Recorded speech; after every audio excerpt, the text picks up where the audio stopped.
commando, ça saute aux yeux, c'est pas cadeau, ça prend des ponts aux amoureux et ça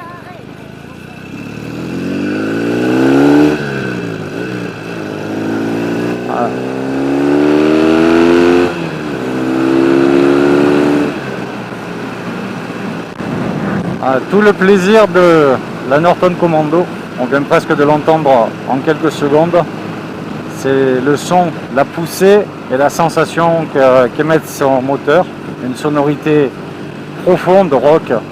Et c'est un monument de l'histoire de la moto, ce bicylindre, l'un des moteurs anglais les plus connus de toute l'histoire.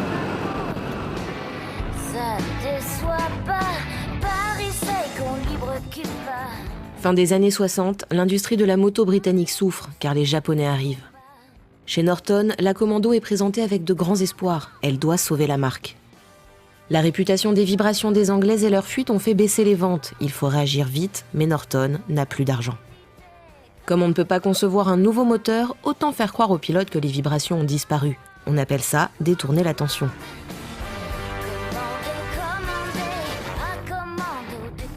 C'est ainsi qu'un nouveau cadre va naître pour isoler le pilote des vibrations.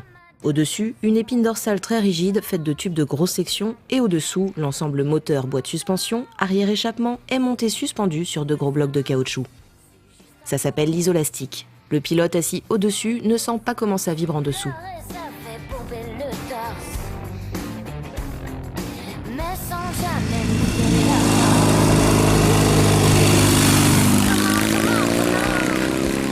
Un système qui lorsqu'il est bien réglé, comme la machine que nous essayons aujourd'hui, est absolument bluffant, puisqu'on ne sent pas de vibration. On voit le moteur bouger, on peut voir le rétroviseur osciller lorsque l'on coupe les gaz, mais en fait, en tant que pilote, on n'a pas de vibration, ni dans les mains, ni dans la selle, 1000 fois moins que sur une 650 Yamaha XS, par exemple.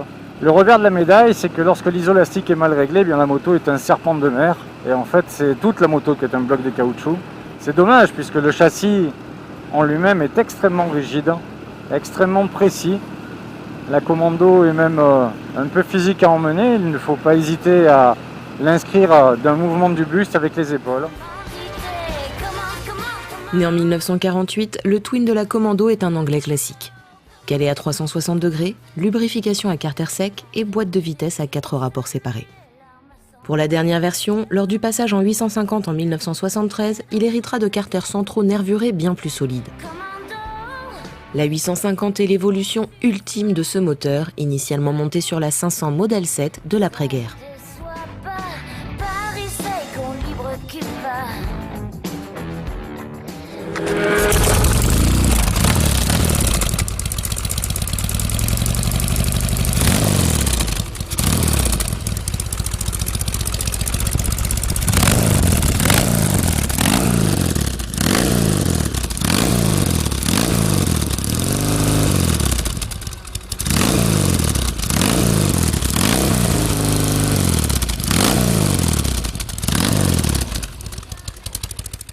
La Commando, c'est un moteur, un bicylindre 4 temps calé à 360 degrés, mais qui est littéralement gavé de couple.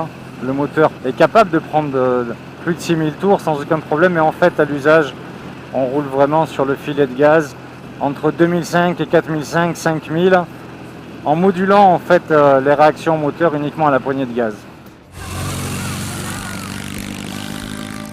La Commando est une machine élégante au look classique. Avec son allure élancée, elle connaît un joli succès et pendant les 10 ans de sa production, 60 000 exemplaires seront produits.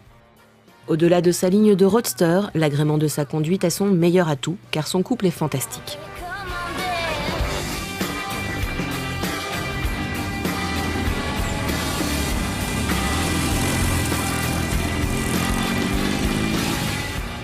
Et s'il est une machine avec laquelle enrouler les courbes, juste en modulant vraiment la poignée de gaz et en jouant avec les gaz sans même toucher la boîte, sur le 3e et le 4e rapport, eh bien c'est cette Commando, une moto qui vous transporte d'un virage à l'autre, d'une rotation de la poignée d'accélérateur à l'autre.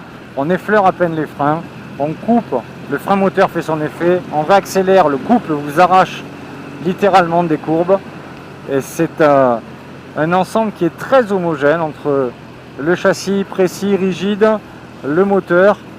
Et Dieu merci, puisque pour les conducteurs actuels, eh bien, il faut aussi se familiariser avec une boîte à 4 rapports, certes, mais positionnée à droite et avec la grille totalement inversée. C'est-à-dire qu'on a la première en haut, la deuxième, la troisième, la quatrième en bas, et le frein à pied est évidemment de l'autre côté à gauche. Donc quand tout va bien et que vous êtes concentré, ça va.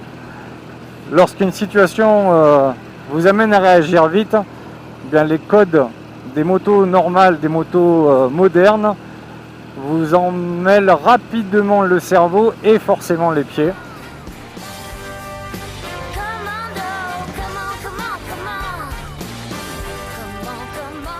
Mais rouler en commando demande du sérieux. Régler le système isolastique, suivre l'entretien moteur, la Norton doit être confiée à des spécialistes si vous voulez en profiter sans encombre.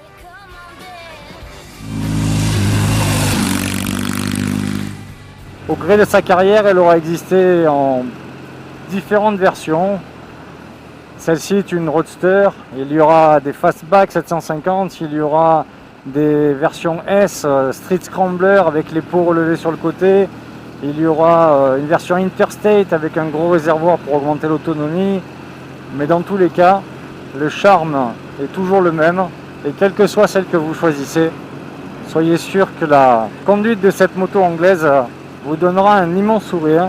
Et ce n'est franchement pas étonnant qu'elle ait marqué aussi fortement toute la génération des années 70.